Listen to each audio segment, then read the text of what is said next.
Women have the power to transform this world.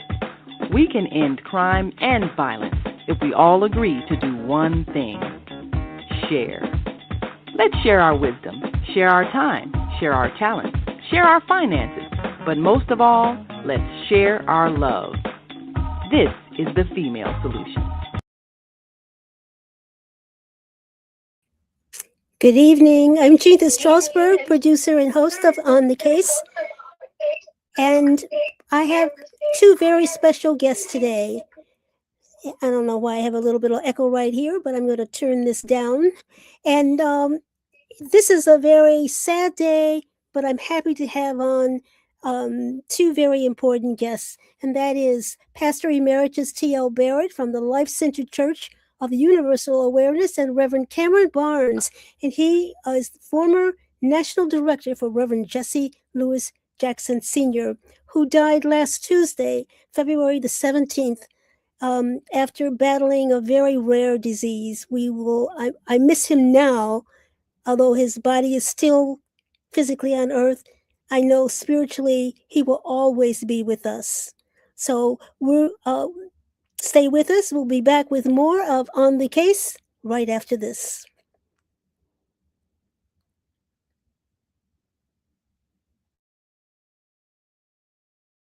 We are global transformers, changing the world from the way it is to the way it should be. We are one. Wherever we live on this earth, we are one human family. On behalf of our team of radio hosts, I'd like to extend a greeting to all the members of our family, whenever and wherever you may be listening around the world. To our family in China, Ni Hao. In India, Namaste. In Japan, Konnichiwa. In Korea, Annyeonghaseyo. In Russia, Здравствуйте. In Germany, Guten Tag.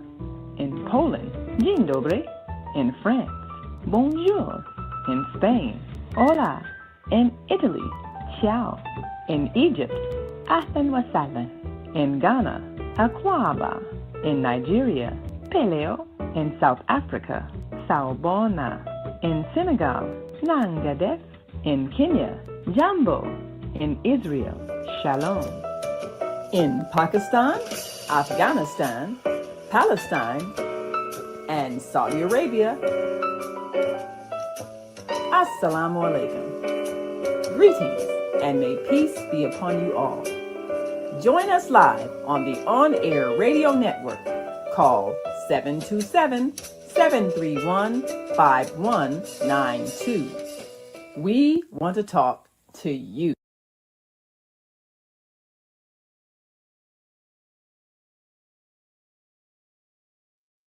And absolutely. Again, I'm Chinta Strausberg, producer and host of On the Case, and my very special guests are Pastor Emeritus T.L. Barrett from the Life-Centered Church of the Universal Awareness, and Reverend Cameron Barnes. I used to work with him when I was media specialist with Reverend Jesse Jackson, and of course I've covered Reverend Jackson since 1981, and that is Reverend Cameron Barnes, and he is the former youth director for Reverend Jesse Jackson Sr. Welcome, both of you, on this very special day. Thank you. You're welcome. You're welcome. So let's start with you, Pastor Barrett. When did you first meet Reverend Jackson? If you would permit me, before I delve into my history with Reverend Jackson, may I compliment you and the producers of this female-led forum. At our church, we feel that the female is the most powerful being on earth because, well, for many reasons, but the main reason is that she was selected by God to perform the greatest miracle on earth. There is nothing that trumps or eclipses or even equals the miracle of birth. And you, my sister, and your fellow sisters were chosen by God to give birth. That's something that we cannot do. And if we could do it, trust me, It would be like one time my wife gave birth to 7 children, and our firstborn is called Kim. And I referred to my children as Kim and them because I couldn't remember all of their names. So when I would be speaking, I would say Kim and them. But if I had to give birth, it would have been just Kim. Trust me, even on them. So we honor you. We honor women. We believe that if you cause a woman to blush, then you will cause the universe to bless. So we encourage all men to treat women with the utmost of respect because that's the will and the way of God. So again, thank you. I'm honored and humbled to be here with you and the women who sponsor this worldwide telecast. Now, um, I also believe that divine synchronicity causes us to share space on this planet with beings who have certain gifts and talents that will impart into our lives uh, to help bring out the cosmology of our lives so that we can uh, be in alignment with our assignments. And I thank my God. I thank all of the powers of the universe that arranged, that synchronized my sojourn on earth and my geography of my sojourn on earth to merge with the path of the Reverend Jesse Lewis Jackson. I sincerely believe, and I have taught the people to judge and gauge God's love for you and God's divine plan, purpose for your life by the people and the caliber of people that God causes your life to intersect with.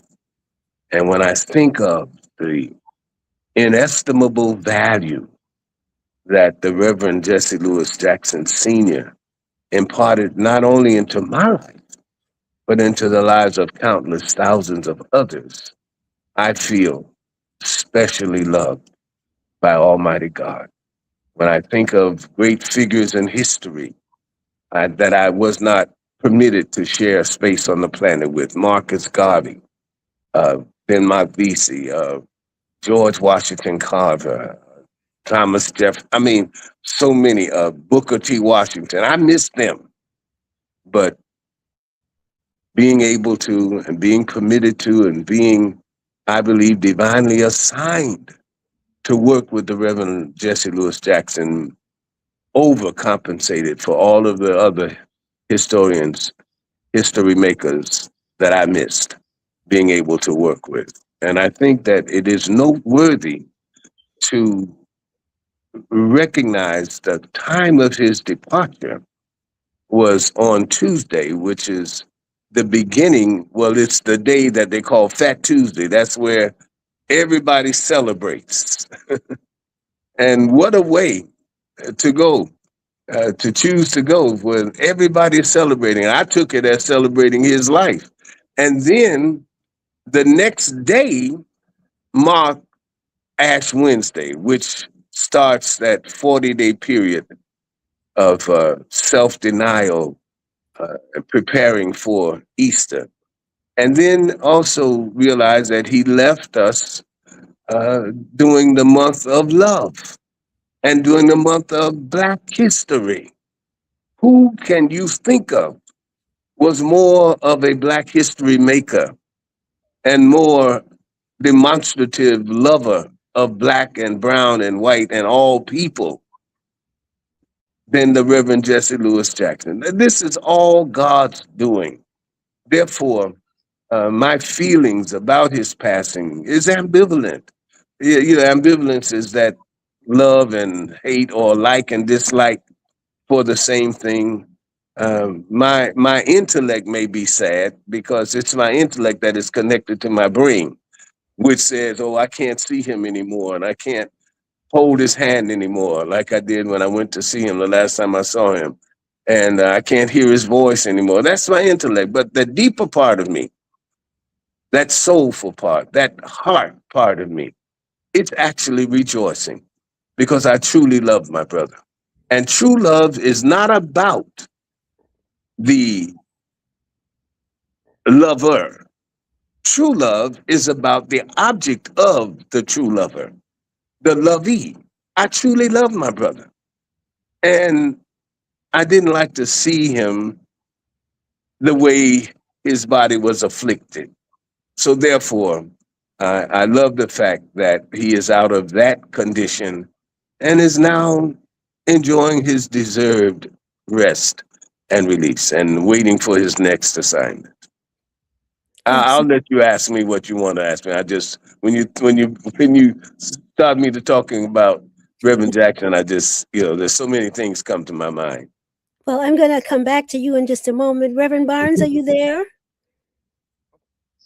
Yes, ma'am, I'm here. Can Oh, you hear me? okay, yeah, you're on the bus. Where are you going and where are you? I am on the 54-passenger John Lewis Good Trouble bus in Houston, Texas. I traveled to Houston, Texas with the Transformative Justice Coalition, who, of course, really came out of the work of Rainbow Push Coalition and the work of Reverend Jackson through Attorney Barbara Arnwine and Attorney Darrell Jones. But we came down here because they're in the midst of early voting for the primary election. And our goal was to convene Gen Zers, millennials, to get on this bus and activate the voters in Texas. So I came down here on Monday, February the 16th. When I left Chicago, Reverend Jackson was still alive. Yeah. And I understand that Reverend Jackson slipped away to be with the Lord somewhere shortly after midnight on Monday evening, early Tuesday morning. Well, Mrs. Jackson called me at 1 a.m. I rolled over in my hotel bed, and she told me that Reverend is in heaven now. I cried the entire night. I never went back to sleep. However, when I did get dressed around about 7 a.m., we came out with a newer and renewed outlook on the work that we are doing. And so what we're doing here in Texas is we're going to senior buildings and we're taking the seniors to vote who otherwise would have no ride. We went to Texas Southern University and we held a march of hundreds of college students that were able to march from the campus of Texas Southern University down to Wheeler Avenue Baptist Church, where the local polling place was, so that we can activate the young voters. Ms. Chinta, the highlight of this so far, we took a 70-year-old woman to vote for the very first time in her life. Wow. Just on yesterday. So what we're down here doing is the work and the legacy of the Reverend Jesse Lewis Jackson Sr. We know that no one has registered more voters in America than Reverend Jackson. Amen. So is the work that he gave. Yes, sir, Pastor Barrett. God bless you. And it's such an honor to share this space with Pastor Barrett. Thank you. No one registered more voters than Reverend Jackson.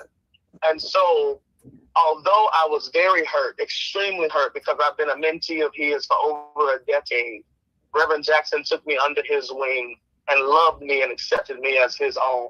I was so hurt because I knew that this trip was so long that something may happen while I was gone.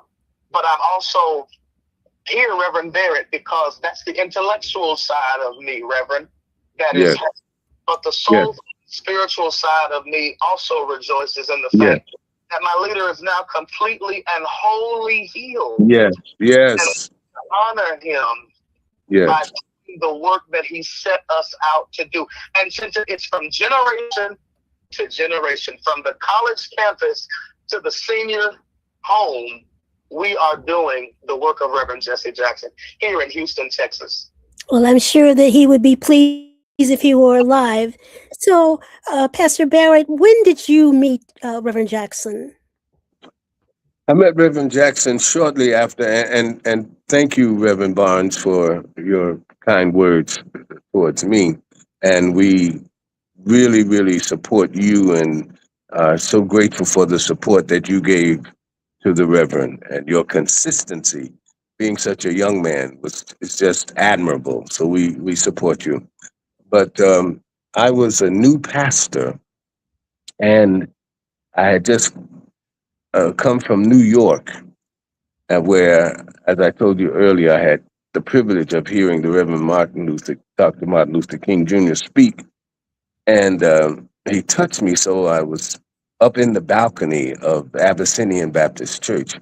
I couldn't get in the front door, but we climbed through the window in the balcony, and I still remember that eerie feeling that I had.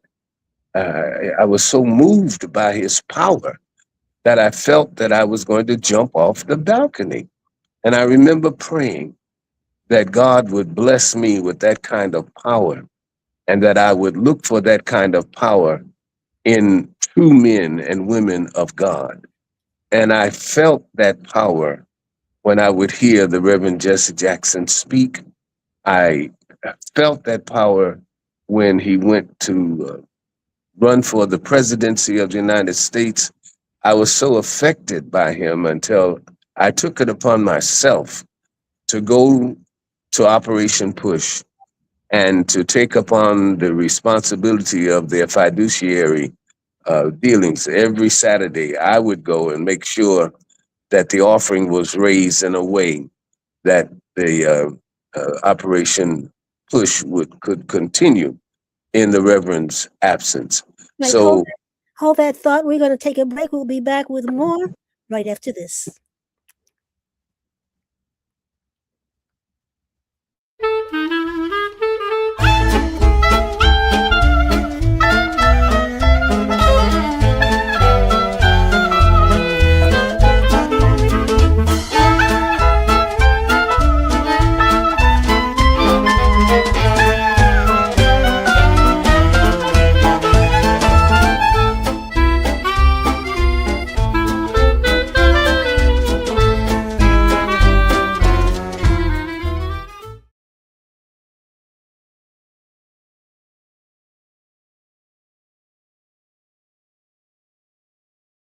We're back. I'm Chinta Strausberg, producer and host on the case, and we are talking to Pastor T.L. Barrett. He's from the Pastor Emeritus T.L. Barrett from the Life Centered Church of Universal Awareness. So, Pastor, you've told us how you've met Reverend Jackson, but you told me a story last week about when Reverend Jackson moved into the Capitol Theater at 79th and Halsted.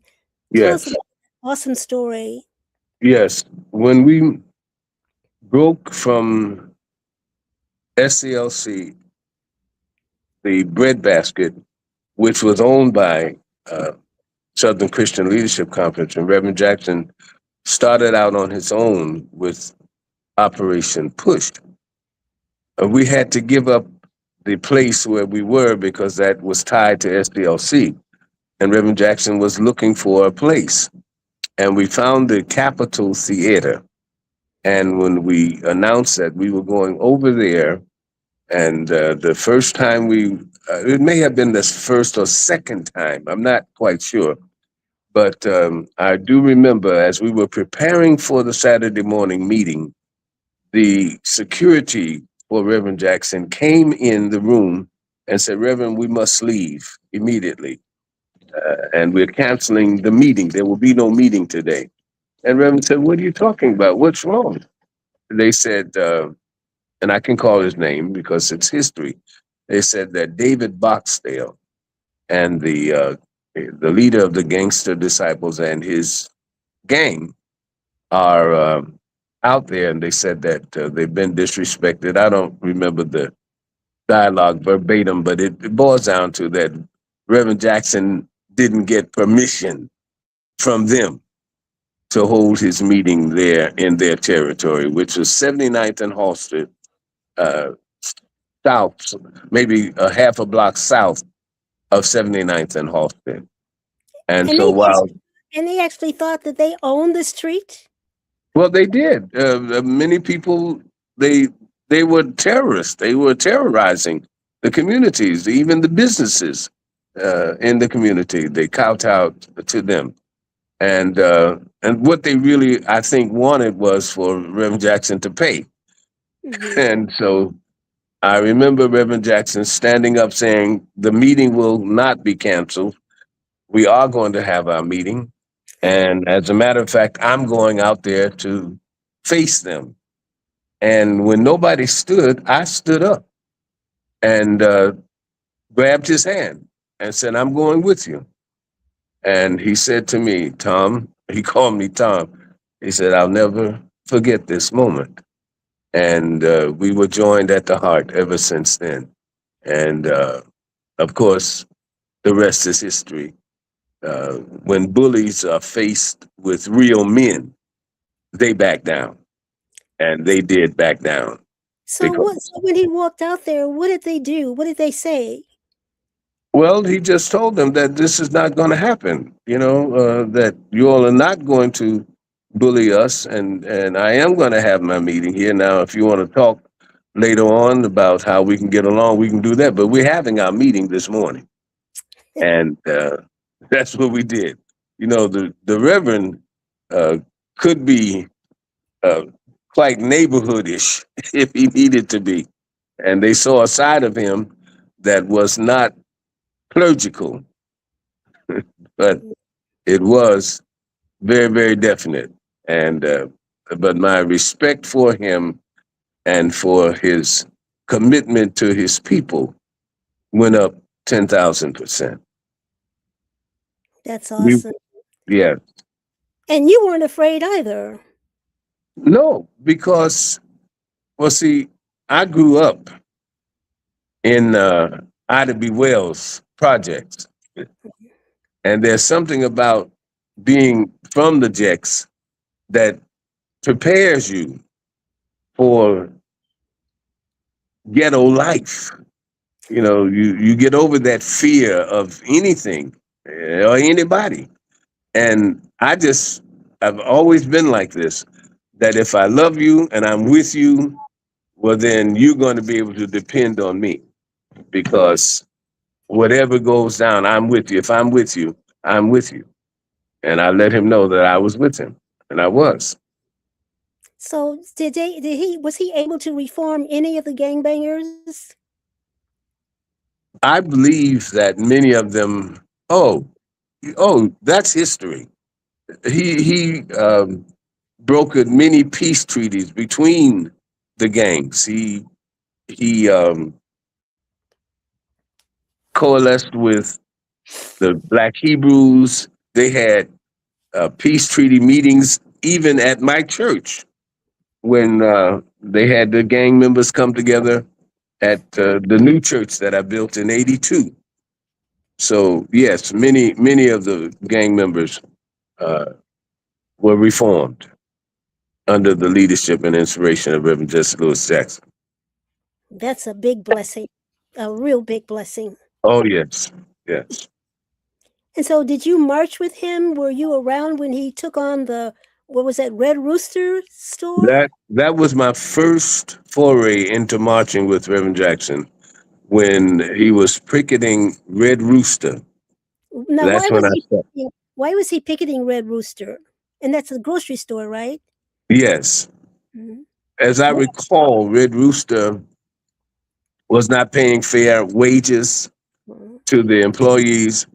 Red Rooster was not giving proper shelf space to black manufacturers or black producers. It was a plethora of things that Red Rooster was guilty of. That's So interesting. we marched against them. So, what happened? Did the marching work? Of course it did. Red Rooster went out of business. Oh, good. So, what was his next target? I don't remember next, but he never stopped. Mm. He never stopped. He found one cause after another, all for the improvement of the black community and for the businesses in the black community. Okay, He Reverend fought. Barnes. Reverend Barnes. Yes, ma'am. So, why do you think that Reverend had such a passion for social justice? I believe that Reverend had the passion for social justice really because of his wife. I think that many people often talk about Reverend Jesse Jackson, but we don't talk too much about the woman that held him down, Mrs. Jacqueline Lavinia Brown Absolutely. Jackson. And I say that because I recall talking to Reverend Jackson. Reverend Jackson, of course, had told me that he was a star athlete player. He was an All-American. He was a wonderful athlete. Many people don't know he had the chance to go pro in football and baseball and those kinds of things. And when Reverend Jackson transferred from the University of Illinois to North Carolina A&T, when he got to Greensboro, Reverend Jackson told me himself how he was really obviously doing what he was doing. He was the student government president. He was the quarterback of the football team, all of the above. And he met this lady named Jacqueline Brown. And Mrs. Jackson was already doing work on international affairs. She was writing papers and studying what was going on all across the world. Now, Reverend Jackson, of course, was not so interested in all of that. He was interested in how good that Miss Jackson looked on the campus. But she is the one who influenced him to take on the social justice piece that he, of course, eventually became and subsequently became known for throughout the entire world. Not only that, it was Mrs. Jackson, when Dr. Martin Luther King, Reverend Dr. Martin Luther King Jr., asked Reverend Jackson to come and to work with him after that they had met in A&T. Reverend Jackson at that time was studying at the Chicago Theological Seminary. They had left A&T by that time, and he was studying there. And Reverend Jackson did not really, he was reluctant to go. It was Mrs. Jackson who said, that is Dr. Martin Luther King. You must go with him. You must go at his behest. So I believe that many people should understand that Reverend Jackson is the civil rights icon who he is today because of God Almighty, but because of a woman named Jacqueline Lavinia Brown Jackson. She is the one who introduced him to what became his destiny. And many people don't know that it was Mrs. Jackson who preceded her husband in all those countries where he got the hostages out. She spoke to the kings there. She was the one who paved the way. Absolutely. A lot of people don't know that. Absolutely. Yes. Many people don't know. I hope that those who would hear this would continue to keep, of course, his family, his children, all of those who loved him. But please continue to pray for Mrs. Jackson, who stood by the bedside of her husband to the very, very end. And we thank God for Mrs. Jackson. Absolutely. And we talked a couple of weeks ago, and she said, I have to stand by my husband. And I know that she went through a lot, but she was a good wife to him. And we're going to miss Reverend Jackson very, very deeply. I'm going to miss him too. I work for him. Not only did I cover him since 1981, and I have to thank the late John Sinstack, the owner of the Chicago Defender, and many other newspapers, as well as Mrs. Lavelle with the Chicago Crusader, for printing my stories about Reverend Jackson, because a lot of times we get complaints from other ministers. Why do you write so much about Reverend Jackson? I was allowed to choose my beat and who I interviewed and everything. And I have to just thank Mr. Sinsack for doing that, and Mrs. Lavelle. And I hope that everyone supports the Black media, especially right now. Mrs. Lavelle, she needs help.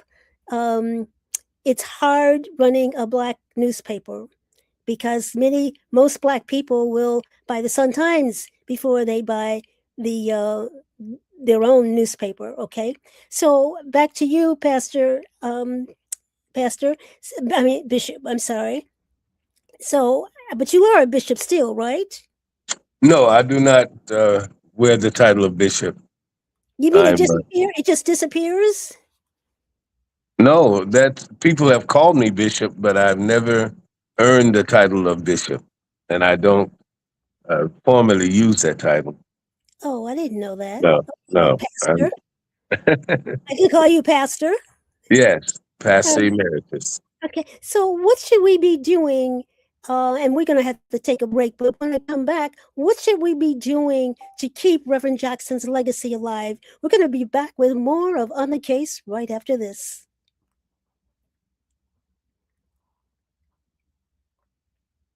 Peace and love.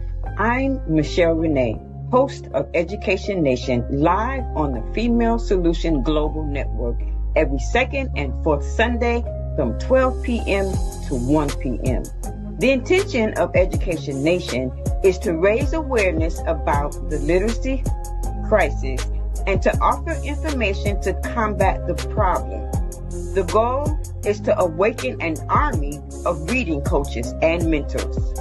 You will experience guests who are doing their part in the community to ensure youth in their circles are reading and thinking critically. I look forward to serving you in this capacity. Literacy is freedom, and Education Nation will offer information and strategies to help ensure our young people stay free. Okay, we are back. I'm Chinta Strausberg, producer and host of On the Case, and my guest is the Pastor Emeritus T.L. Barrett from the Life-Centered Church of Universal Awareness, and Reverend Cameron Barnes, the former National Youth Director for the Reverend Jesse L. Jackson Sr. So, Pastor Barrett, what should we be doing to keep Reverend Jackson's legacy alive? To answer your question, let me call your attention to some of the most challenging, charging, and changing words of Jesus. I call them the dynamic 3 C's. Every time you read or hear the word of God, you should be charged, challenged, and changed. Jesus said to his disciples, the same works that you are fascinated and awed about me that I do, he said, those same works shall you do, plus greater works. Those are some challenging, charging, and life-changing words. To think about the great works that Jesus did, but he did not want to leave his disciples in awe of him. He knew that real power comes from an individual being awed of their own accomplishments.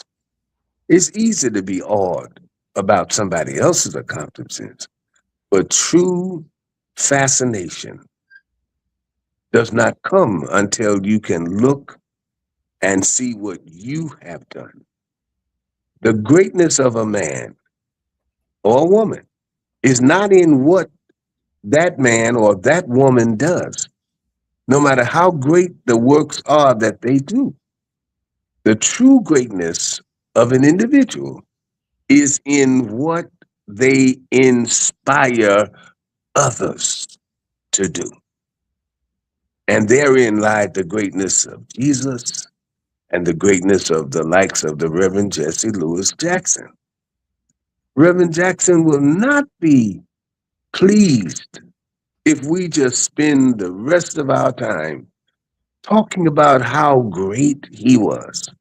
Jesus didn't want his disciples to be spending all of their time talking about, oh, he fed 5,000 and he walked the water and he caused the lame. Jesus said, I'm charging you and I'm challenging you and hopefully changing you to stop seeing me as a cosmic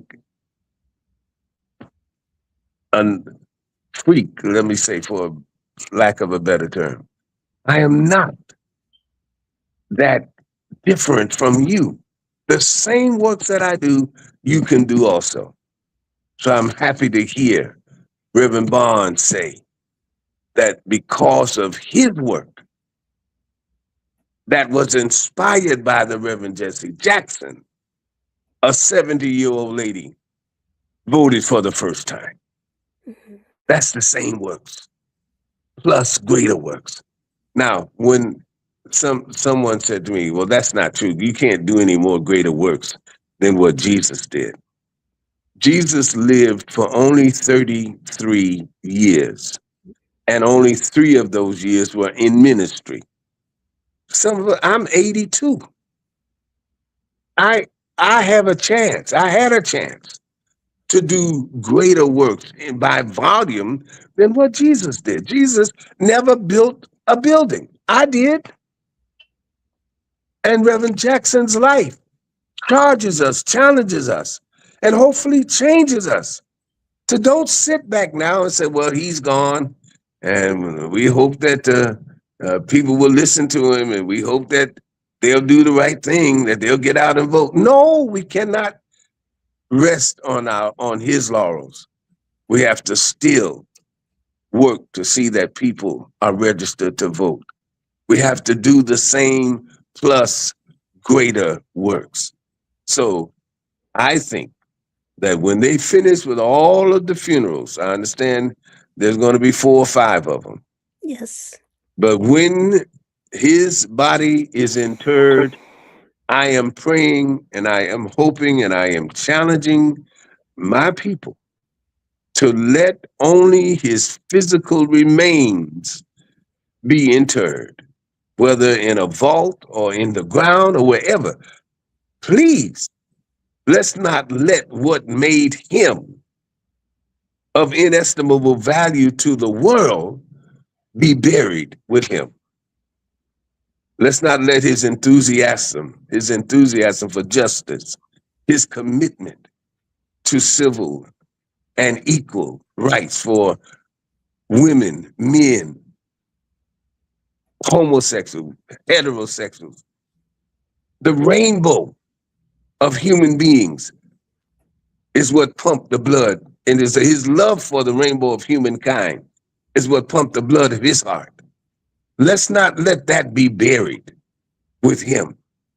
Let's keep the essentials, the essence of the Reverend Jesse Lewis Jackson alive. Absolutely. Absolutely. And so we got a quote from the Higher Learning TV show, and they said Reverend Jackson is still teaching us in the absence of his physical body. His legacy lives, rest in power. Thank you so much for that.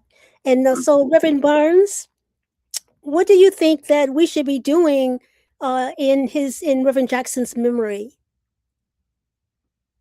The absolute thing that we have to do is register voters. We have to not only register the voters, we must then activate the voters. We must make sure that we see them through. That's why it's so important for us to utilize the bus to be able to not only go into these communities, we've gone into CUNY homes.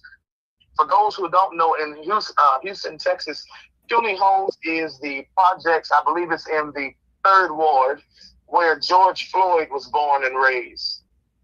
We went back to that space and several others. And not only did we knock on the doors, not only did we activate the voters, not only did we register those by way of our phones, we put them on the bus and we took them to the poll to make sure that their vote was cast and that their voice was heard. And if we're going to honor Reverend Jackson, one thing that we cannot do is a whole bunch of lip service, because that's one thing that Reverend did not do a whole lot of. Reverend did not do so much talking.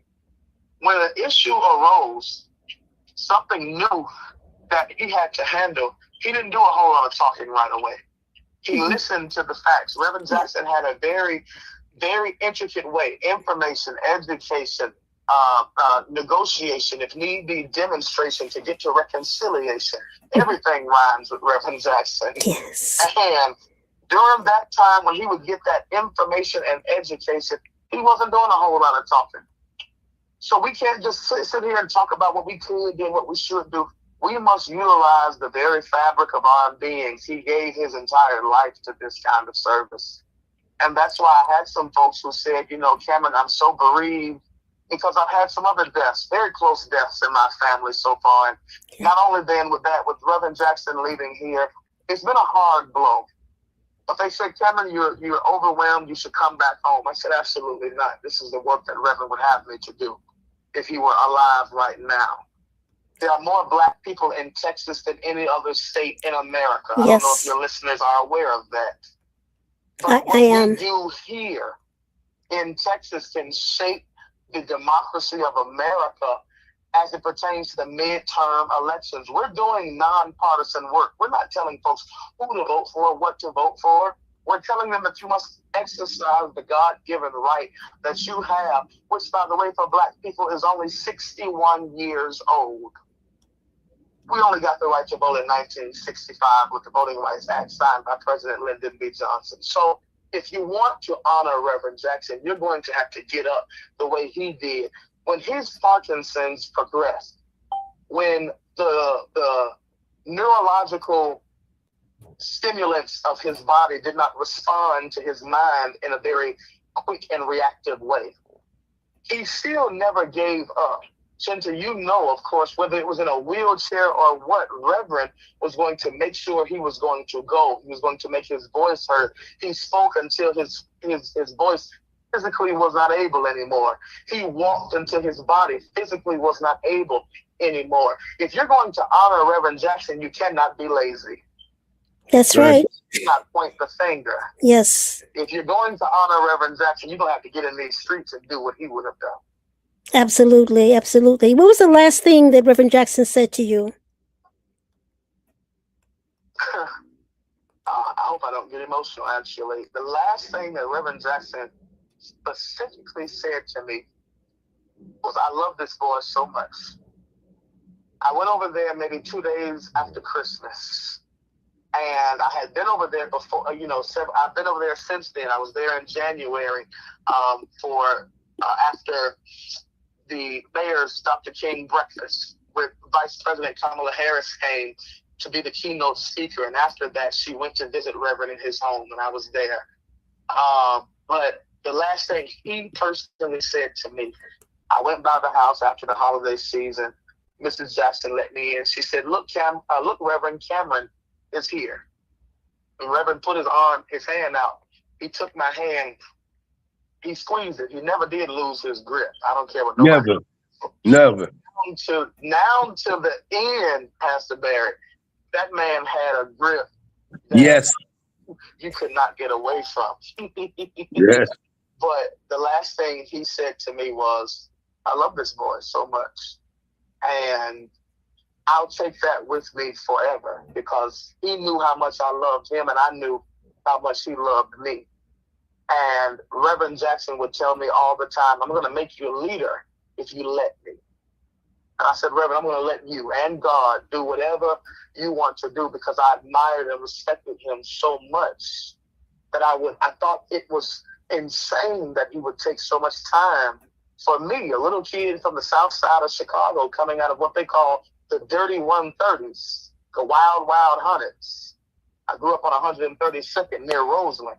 And Reverend took me up and never let me go, took me across this country. From the private plane to the commercial plane, to the bus to the train. We've traveled in any kind of capacity you can think of, everywhere except horse-drawn carriage and spaceship. Other than that, we've been in everything else together. Reverend told me that he loved me. That was the last thing, Chinta, that he told me. Wow. Well, I'm so glad that you didn't go into the field that I wrote a story on you. Remember when you were still in school? Reverend Barnes wanted to be a mortician, and Reverend Jackson changed that. Changed my trajectory and my direction. But I tell you, Chinta, there is still a faint aspiration, if you will, to go into mortuary science.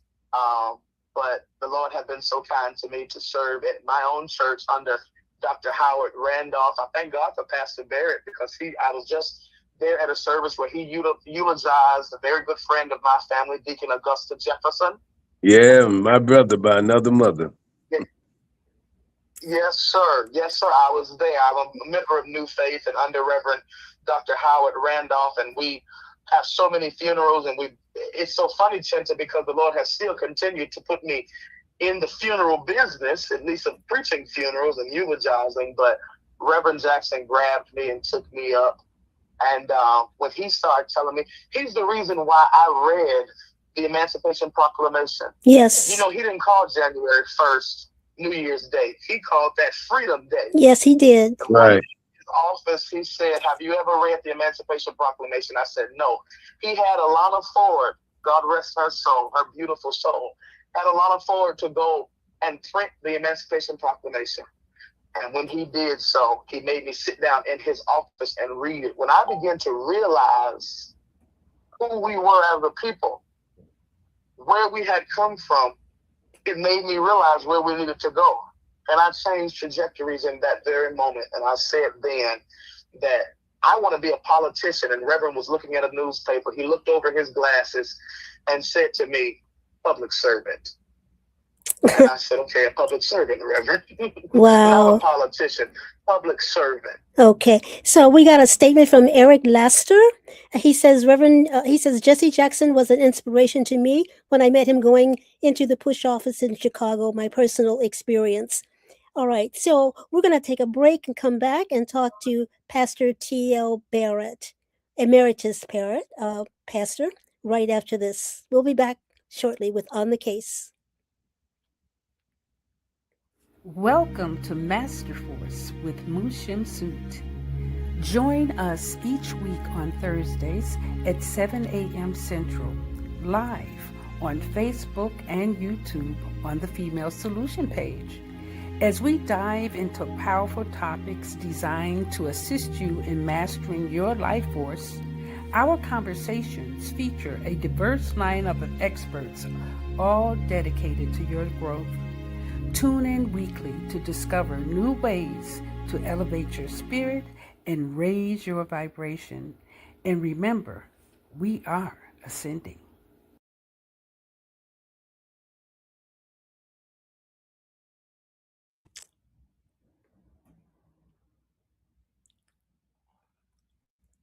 All right, we're back. I'm Chinta Strausberg, producer and host of On the Case. And my very special guests today are Pastor Emeritus T.L. Barrett from the Life-Centered Church of Universal Awareness and Reverend Cameron Barnes. He is the former National Youth Director for Reverend Jesse L. Jackson Sr., who passed last Tuesday, February the 17th. Although he's gone, his legacy is going to live on. Pastor Barrett, Yes. What did Reverend Jackson say to you, the last thing he said to you? Well, let me say the last thing I remember him saying to me.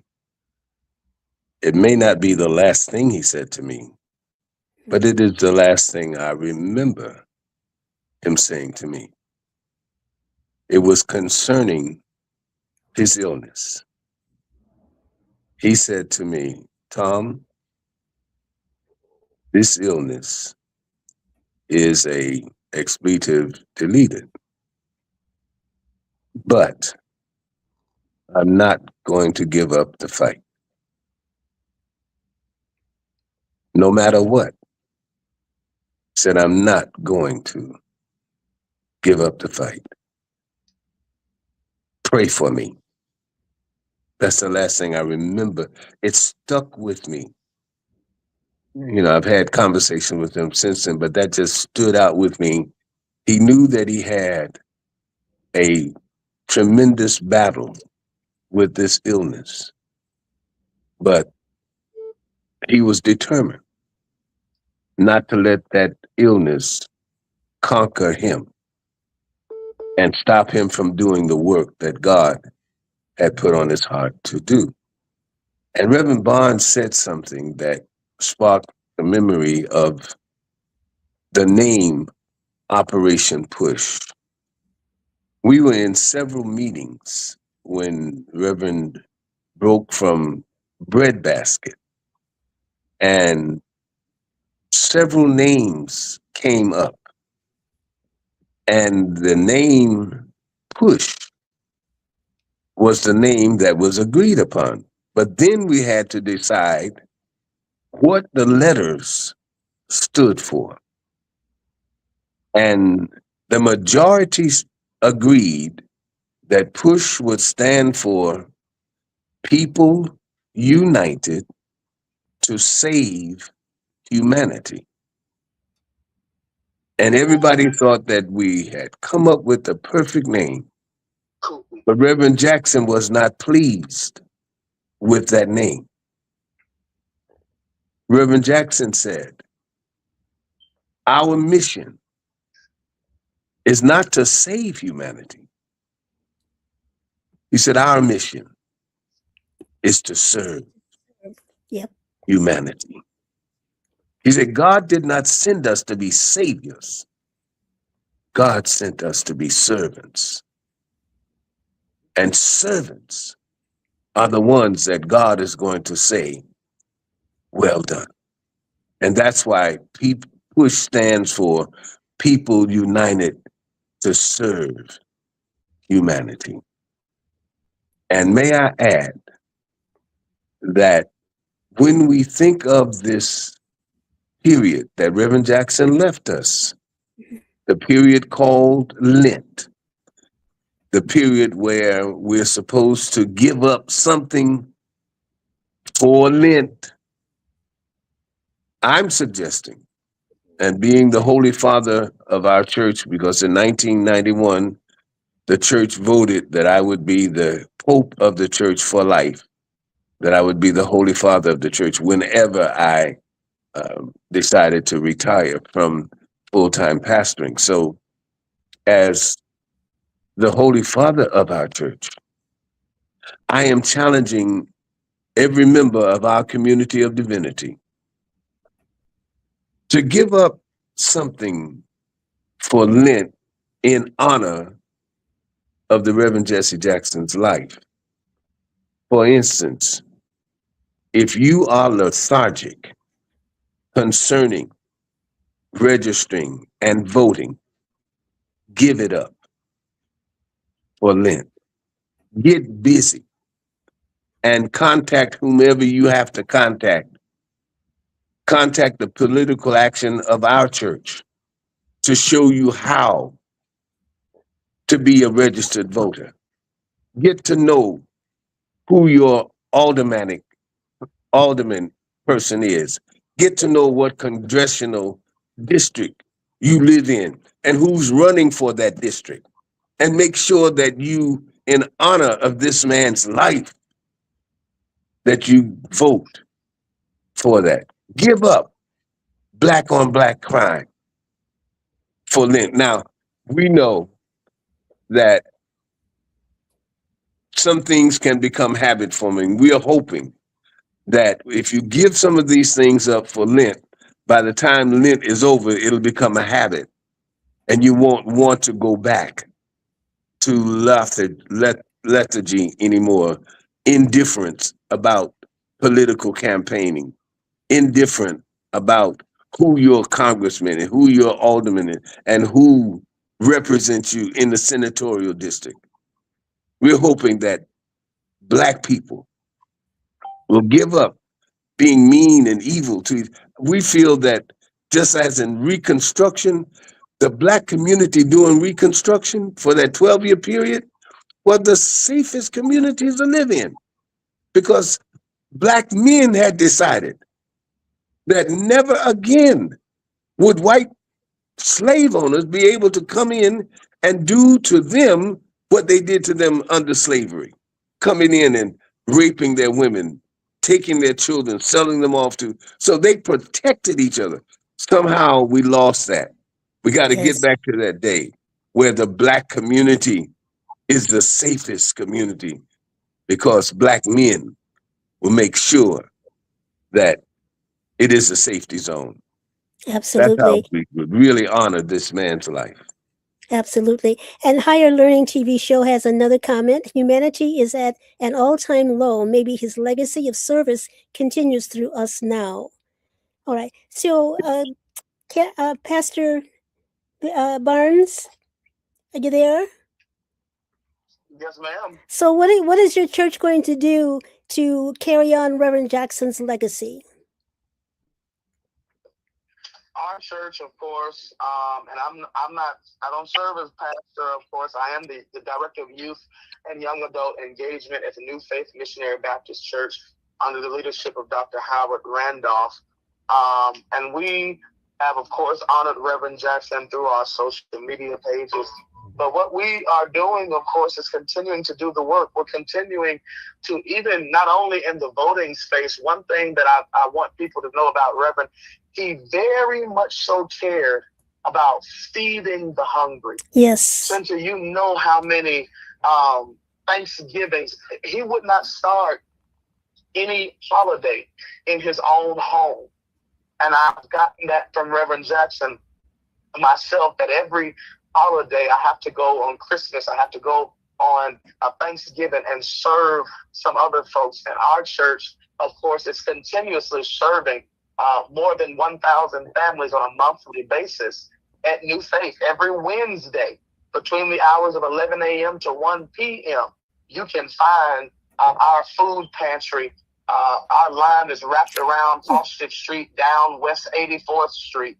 We're going to continue feeding the community, those that are insecure. We're going to continue, as you know, Reverend Jackson is a very much so big component of education.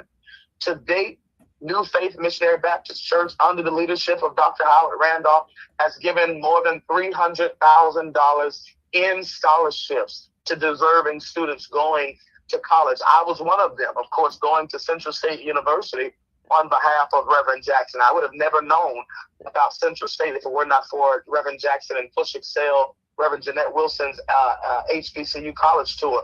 So we're going to continue doing the work, investing in people. We're going to continue doing the work that goes beyond Sunday morning service, goes beyond the four walls of the sanctuary. We're going to continue to honor Reverend Jackson by doing what Jesus said and said, inasmuch as you've done it unto the least of these, you've done it unto me. Okay, very good. And Pastor Barrett, well, what is your church going to be doing? And we've got just 3 minutes. Okay.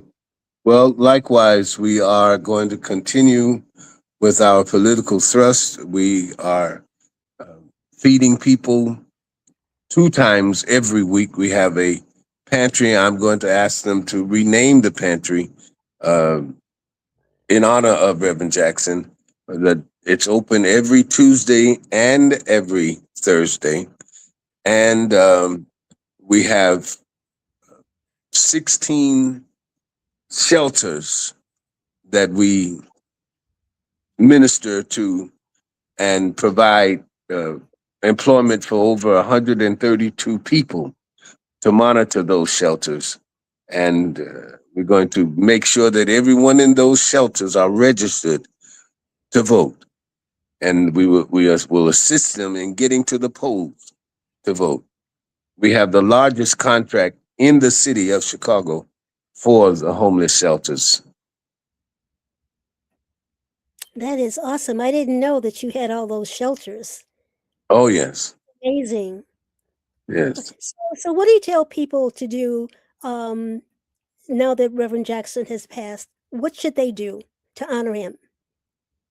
Love each other. Keep hope alive. Keep hope alive. Down with dope. Get rid of the dope. Up with hope. Everything. Declare that I am somebody. Stop. In our church, our children don't answer to kids. We don't have kids. We don't even refer to them as kids. Our children are referred to as princes, princesses, miracle-minded masters, everything that is of higher consciousness. That's what we have to teach. That's what Reverend Jackson was trying to tell them. I am somebody. You can't be somebody and you're being referred to as a baby goat. Can't be somebody if you're being constantly taught that you're born in sin, shaped in iniquity. That's how David felt about himself. And I don't mean to get into a personal theology here, but that's what we do in honor of our friend and my brother, beloved, Reverend Jesse Lewis Jackson. Pastor Emeritus T.L. Barrett and Reverend Cameron Barnes, I want to thank both of you for being on the case. And my prayers are with both of you as we go to this funeral of Reverend Jesse Lewis Jackson Sr. Senior. We will be back with more of On the Case next Friday, 7 p.m. Thank you for being my guest. Do I have one question that I can ask you, Chinta, before we leave? Quickly. When are you going to start aging? Bye. Talk to you later. You look the same today as you did 40 years ago. You need glasses. I'll talk to you later. Thank you so much for Okay. watching On the Case. Thank you. Welcome.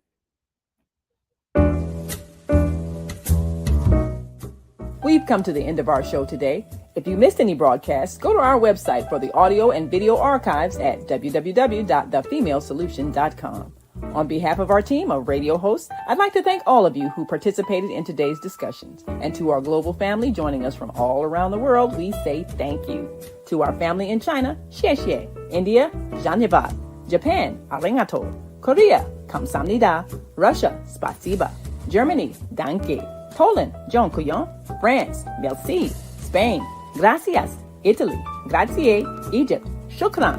Ghana, madasi. Nigeria, eshe. South Africa, Ngiyabonga. Senegal, Jaref. Kenya, Asante. Israel, Toda. Pakistan, Shukriya. Afghanistan, Tashakur. Saudi Arabia and Palestine, Shukran. Assalamu alaikum wa rahmatullahi wa barakatuhu. Thank you, and may peace be upon you and the mercy of God and God's blessings.